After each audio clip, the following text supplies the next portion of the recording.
Hello friends, स्वागत है आपका नो सुबह 2.0 यूट्यूब चैनल में।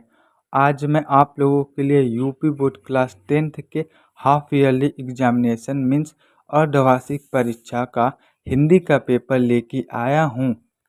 यह पेपर आपके कक्षा 10 के हिंदी के हाफ ईयरली एग्जाम का पेपर है, जिसका पूर्णांक 70 नंबर का है और समय 2.5 घंटे आपको दिए जाते हैं।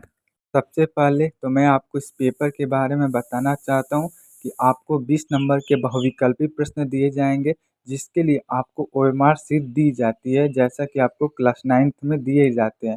उसी प्रकार आपको 50 नंबर के लिखित में आंसर देने होते हैं, जिसके लिए आपको कॉपी दी जाती है। उसका आपको मार्क लिखित में आपको 50 नंबर मिलते हैं। आपका यह पेपर दो भागों में बटा हुआ है, खंड अ और खंड ब। इसमें खंड अ में आपको बहुविकल्पी प्रश्न 20 बहुविकल्पी प्रश्न मिलेंगे और खंड ब में आपको 4 से 5 प्रश्न दिए जाएंगे, जिसमें आपको गद्यांश, श्लोक, पद्यांश, जीवन परिचय और संस्कृत से क्वेश्चन पूछे जाते हैं। सबसे पहले हम लोग खंड अ को देखेंगे और उसका आंसर देखेंगे। खंड अ बहुविकल्पी प्रश्न, जो आपसे 20 नंबर के प्रश्न पूछे जाते हैं और प्रत्येक क्वेश्चन एक एक नंबर का है। सबसे पहले पहला क्वेश्चन है, मित्रता पाठ के लेखक हैं। Option A Acharya Ramchandra Shukla, option B Jaishankar Prasad, option C Dharamvir Bharati, option D Mohan Rakesh. तो मित्रता पाठ के लेखक आचार्य रामचंद्र शुक्ल जी हैं। उसके बाद दूसरा क्वेश्चन है, मुंशी प्रेमचंद की प्रसिद्ध उपन्यास है। उसमें ऑप्शन ए है गुनाहों का देवता, ऑप्शन बी गोदान, ऑप्शन सी मैला आंचल, ऑप्शन डी कर्मभूमि। तो मुंशी प्रेमचंद की प्रसिद्ध उपन्यास गोदान है। उसके बाद तीसरा क्वेश्चन है, मैथिली शरण गुप्त किस युग के कवि हैं। Option A Dwivedi, option B Shukla, option C छायावादी, ऑप्शन डी प्रयोगवादी। तो मैथिली शरण गुप्त जी द्विवेदी युग के कवि हैं। उसके बाद आपका चौथा क्वेश्चन है, सुख सागर के लेखक हैं। तो सुख सागर के लेखक option A Mahavir Prasad Dwivedi, option B Acharya Ramchandra Shukla, option C Munshi Sada Sukhlal, option D Munshi Premchand. तो आपके चौथा का आंसर होगा सी मुंशी सदा सुखलाल सुख सागर के लेखक हैं। उसके बाद आपका 5 नंबर क्वेश्चन है, आचार्य रामचंद्र शुक्ल का जन्म स्थान है। Option A Prayagraj, option B Kanpur, option C Jhansi Chirgaon, option D Agona Basti. तो आचार्य रामचंद्र शुक्ल का जन्म स्थान अगोना बस्ती में है। उसके बाद 6 नंबर क्वेश्चन है, हजारी प्रसाद द्विवेदी किस युग के लेखक हैं। तो ऑप्शन ए भारतेंदु युग, ऑप्शन बी शुक्ल युग, ऑप्शन सी शुक्लोत्तर युग, ऑप्शन डी इनमें से कोई नहीं। तो 6 नंबर का क्वेश्चन का आंसर होगा शुक्लोत्तर युग। हजारी प्रसाद द्विवेदी शुक्लोत्तर युग के लेखक हैं। उसके बाद 7 नंबर क्वेश्चन है, कामायनी के रचनाकार हैं। Option A Jaishankar Prasad, option B Maithili Sharan Gupt, option C Mahadevi Verma, option D इनमें से कोई नहीं। तो कामायनी के रचनाकार जयशंकर प्रसाद जी हैं। उसके बाद 8 नंबर क्वेश्चन है, शुक्लोत्तर युग का दूसरा नाम है। ऑप्शन ए छायावत्तर युग, ऑप्शन बी द्विवेदी युग, ऑप्शन सी पूर्व भारतेंदु युग और ऑप्शन डी आधुनिक युग। शुक्लोत्तर युग का दूसरा नाम छायावत्तर युग है। ऑप्शन ए इसका सही है। उसके बाद 9 नंबर क्वेश्चन है, आदिकाल का एक और नाम है, मतलब आदिकाल का दूसरा और क्या नाम है। ऑप्शन ए स्वर्ण युग, ऑप्शन बी श्रृंगार युग, ऑप्शन सी भक्ति युग और ऑप्शन डी वीरगाथा काल। तो आदिकाल का और एक नाम वीरगाथा काल है। ऑप्शन डी 9 का सही होगा। उसके बाद 10 नंबर क्वेश्चन है, जन्म ग्वालियर जानिए खंड बुलेंदु बाल किस कवि के लिए कहा गया है। Option A Jayasi, option B Bihari Lal, option C Surdas, option D Tulsidas. जन्म ग्वालियर जानिए खंड बुलेंदु लाल, यह बिहारी लाल के लिए कहा गया है। Option B. 11 नंबर क्वेश्चन है, हास्य रस का स्थायी भाव है। ऑप्शन ए क्रोध, ऑप्शन बी रति, ऑप्शन सी उत्साह, ऑप्शन डी हास्य। तो हास्य रस का स्थायी भाव ऑप्शन डी हास्य है।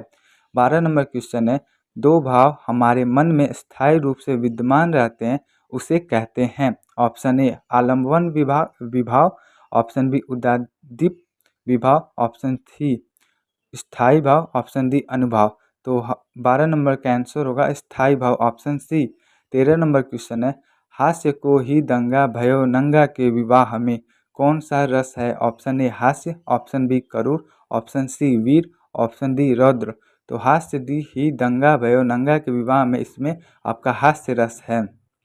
उसके बाद 14 नंबर क्वेश्चन है, चरण कमल बंदो हरिराय में कौन सा अलंकार है? ऑप्शन ए उत्प्रेक्षा, ऑप्शन बी रूपक, ऑप्शन सी अनुप्रास, ऑप्शन डी इनमें से कोई नहीं। तो 14 नंबर का आंसर होगा बी रूपक अलंकार।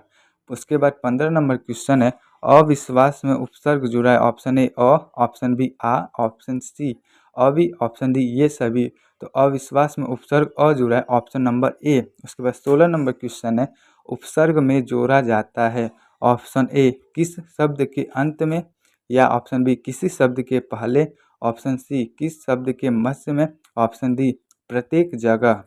तो 16 नंबर का आंसर होगा बी किसी शब्द के पहले।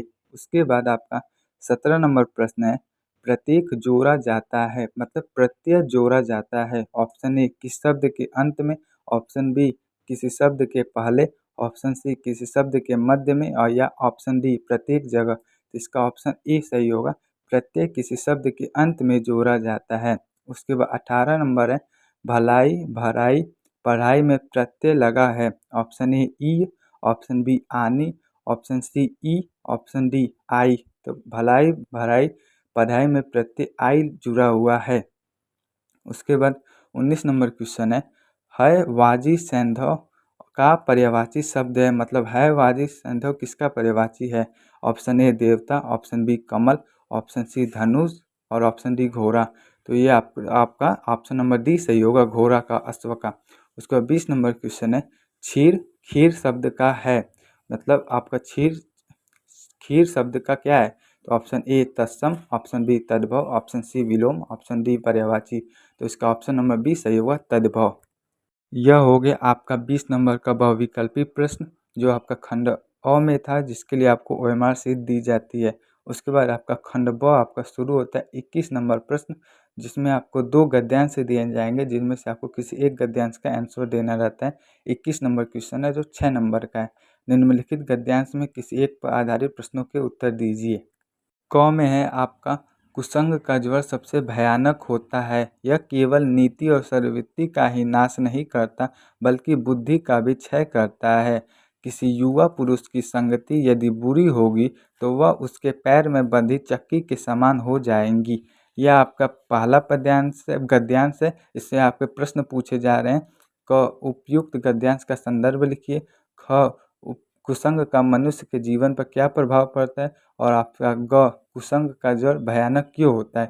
ये आपके पहले गद्यांश का प्रश्न है। उसके बाद अथवा में या नीचे वाले में ब में आपका दिया गया है, हे भगवान तब के लिए विपद के लिए इतना आयवज, परम पिता के इच्छा के विरुद्ध इतना साहस, पिताजी क्या भीख न मिलेगी, क्या कोई हिंद भू पर नच न बचेगा, जो ब्रह्मांड को 2 मुट्ठी अन्न दे सकेगा।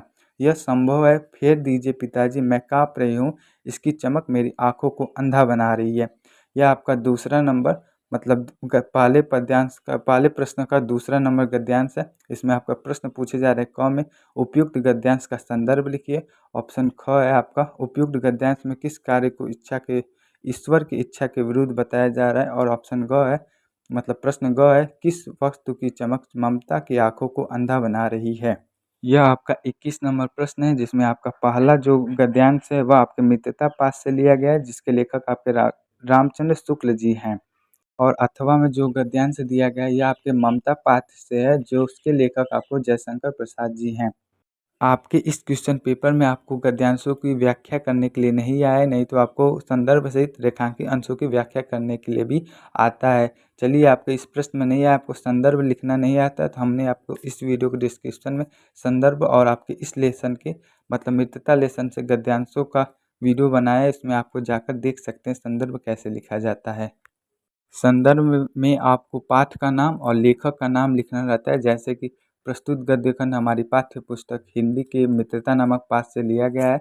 इसके लेखक आचार्य रामचंद्र शुक्ल जी हैं। उसके बाद आपका इन दोनों में से आपको किसी एक को करना है। उसके बाद आपका 22 नंबर क्वेश्चन है, निम्नलिखित गद्यांश के आधार पर आधारित प्रश्नों के उत्तर दी। इसमें भी आपको 2 पद्यांश दिए जाएंगे। पहला है, चरण कमल बंदो हरिराई, जाकी कृपा पंगु गिरि लंघे, अंधे को सब कुछ दर्शाई। बहरी सुनो गूंग पुनि बोलो रंक चले शिष्ट है। सूरदास स्वामी करुणा में बार बार बिंदु तिहि। उपयुक्त पद्य का संदर्भ लिखना है। कवि सूरदास भगवान के चरणों की वर्णना बार बार क्यों कर रहे हैं। और आपका ग है उपयुक्त पद्य में प्रयुक्त छंद अलंकार भाषा लिखना है। यह आपका पहला नंबर पद्यांश है। इसमें भी आपको संदर्भ लिखना है और इसको आपको मतलब पद्यांश को पढ़कर इसमें छंद अलंकार और भाषा को लिखना है। यह आपका भी 6 नंबर का प्रश्न है। आप इस ये आपके इसके लेखक आपके हैं सूरदास जी। ये आपके सूरदास जी द्वारा लिखे गए हैं। यहाँ में आपको ख में आपको एक और पद्यांश दिया जा रहा है। इसमें ये 2 ही लाइन का है। बढ़त बढ़त संपत्ति सलित मन सरोज बरिदाय। घटत घटत सु न फिरी घंटे बरु समूल कुमिलाय। यह आपका दूसरा नंबर पद्यांश। इसमें भी आपसे प्रश्न पूछा जाए क उपयुक्त पद्य का संदर्भ लिखिए। ऑप्शन ख मन की समानता किससे की गई है। और ऑप्शन ग संपत्ति रूपी पानी के बढ़ जाने पर क्या होता है। आपको ये दूसरा पद्यांश के प्रश्न है जिसमें आप दोनों में से किसी एक को करेंगे तो आपको 6 नंबर के प्रश्न दिए जाएंगे। ये दोनों आपके पद्यांश और गद्यांश हो गए जो प्रत्येक 6 नंबर के प्रश्न हैं। उसके बाद आपको तीसरा नंबर क्वेश्चन 23 नंबर क्वेश्चन है। निम्नलिखित गद्यांश का संदर्भ सहित हिंदी में अनुवाद अपने शब्दों में कीजिए। इसमें भी आपको संस्कृत में भी आपको 2 गद्यांश दिए जाएंगे। उसमें आपको संदर्भ सहित उसके हिंदी में अनुवाद करना रहता है। जिसमें आपका पहला है क। ये बहुत इंपॉर्टेंट गद्यांश है। ये आपके बोर्ड के एग्जाम में भी पूछा जा सकता है। ये क्योंकि आपके हाफ ईयरली एग्जाम में भी आया है। आपके प्री बोर्ड एग्जाम में भी यह संस्कृत का अनुवाद पूछा जाता है। आपका यह गद्यांश है। वाराणसी सुव्याख्यातः प्राचीन नगरी इयं विमसलितगार्या गंगायां कूले स्थितः अस्या घण्टानां वलयाकृति पंक्तिधवलाया चंद्रिकाया बहुराजते अगणिता प्रत्येका सूर्यदेशभ्य देशभ्य नित्यम् अत्र आयन्ति अस्या घण्टानां च शोभा विकलोय इमा बहुत प्रशंसति। यह आपका संस्कृत में पहला गद्यांश है। यह आपके वाराणसी नगरी मतलब पाठ से लिया गया। इसका संदर्भ आपको लिखना है और आपको इसका हिंदी में अनुवाद करना है। या तो आपको क नंबर कीजिए या तो अथवा में आपको एक और गद्यांश दिया गया है संस्कृत में ख। वाराणस्या प्राचीन देव गेहे गेहे विद्याया दिव्य ज्योति घोषते अनुरापि अत्र संस्कृत विद्या सतः प्रवहति जनानां ज्ञान च वर्धयति अत्र अनेके आचार्य मूर्धया विश्वासः वैदिकवासिमस्य अध्ययने अध्यापने च निरताः। यह आपका संस्कृत का दूसरा गद्यांश है। आपको दोनों में से कोई एक आ रहा होगा तो आप उसको कर लीजिए। ये आपका 5 नंबर के प्रश्न है। ये आपके दोनों में से संदर्भ से हिंदी में अनुवाद करना है। उसके बाद आपका 24 नंबर प्रश्न है। निम्नलिखित संस्कृत पद्यांशों में से किसी एक का श्लोक का ससंदर्भ सहित हिंदी में अनुवाद कीजिए। आपको 2 श्लोक दिए जा रहे हैं संस्कृत में। उसका आपको संदर्भ सहित हिंदी में अनुवाद करना है। जिसमें आपका पहला है बंधरम मरण वापि जयो वापि राज्य ऊर्ध्व यत् समो वीर भाव ही वीरता। अथवा में उत्तर यत् समुद्रस्य हिमाद्यस्य चाव दक्षिणम वर्ष तद भारत नाम भारती यत् संसति। ये दोनों आपके श्लोक हैं। इसमें आपको 5 नंबर मिलेंगे। किन्हीं दोनों में से आपको किन्हीं एक का हिंदी में संदर्भ सहित अनुवाद करना है। ये आपके हो गए आपके संस्कृत के और हिंदी के गद्य पद्य से आपके प्रश्न। उसके बाद आपका 25 नंबर प्रश्न है। अपनी पाठ्य पुस्तक के संस्कृत खंड से कंठस्थ किया गया कोई एक श्लोक लिखिए जो इस प्रश्न पत्र में न आया। मतलब आपका जैसे मतलब 24 नंबर क्वेश्चन में आपको 2 दिए गए हैं श्लोक, वैसे ही आपको किसी एक श्लोक लिखना है जो इस प्रश्न पत्र में न आया। मतलब ऊपर के दोनों पद्यांशों को छोड़ के आप संस्कृत में किसी एक श्लोक को लिखना है जिसके लिए आपको 5 नंबर मिलते हैं। उसके बाद आपका 26 नंबर क्वेश्चन है। निम्नलिखित में से किन्हीं 2 प्रश्नों का संस्कृत में उत्तर देना है। इसमें आपको 4 प्रश्न पूछे गए हैं। किन्हीं 2 का आंसर देना है जिसके लिए आपको 6 नंबर मिलते हैं। पहला है वाराणसी नगरी केसा संगम स्थली अस्ति। दूसरा है वाराणसी नगरी कस्या भाषायां केंद्रम अस्ति। तीसरा है वीर केन्य पूजते। और चौथा है पूर्व राजा का आसिति। ये आपके 6 नंबर के प्रश्न। इसमें आपको किसी 2 का आंसर देना है।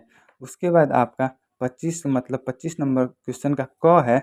निम्नलिखित विषयों में से किसी एक पर निबंध लिखना है, जिसके लिए आपको 9 नंबर मिलते हैं। सबसे ज़्यादा नंबर आपको निबंध पे मिलते हैं। इसमें आपको टॉपिक वाइज निबंध लिखना रहता है और साफ सुंदर निबंध लिखना होता है। इसमें आपका पहला दिया गया स्वदेश प्रेम, दूसरा है प्रदूषण और उसका प्रभाव, तीसरा है विज्ञान के चमत्कार और चौथा है कंप्यूटर और उसकी उपयोगिता। ये आपके 4 टॉपिक दिए गए निबंध, किसी एक पे आपको निबंध लिखना है और वो भी साफ सुंदर।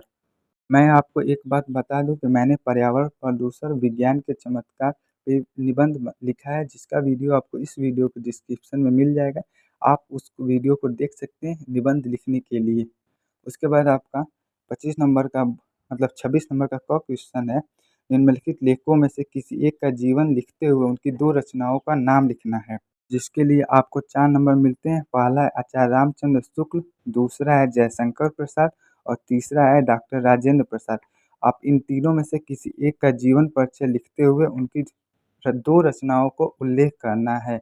उसके बाद आपका ख नंबर क्वेश्चन है, निम्नलिखित कवियों में से किसी एक का जीवन परिचय लिखते हुए उनकी 2 रचनाओं को लिखिए। ये आपके 26 नंबर का ख क्वेश्चन है, जिसमें आपका पहला है सूरदास, दूसरा है गोस्वामी तुलसीदास और ऑप्शन तीसरा है बिहारी। आप इन तीनों में से किसी एक का जीवन परिचय लिखते हुए उनकी 2 रचनाओं का उल्लेख करना है, जिसके लिए आपको 4 नंबर मिलते हैं। यह हो गया आपके 26 नंबर के प्रश्न और आपके हाफ ईयरली एग्ज़ाम के क्वेश्चन पेपर और उसका सॉल्यूशन।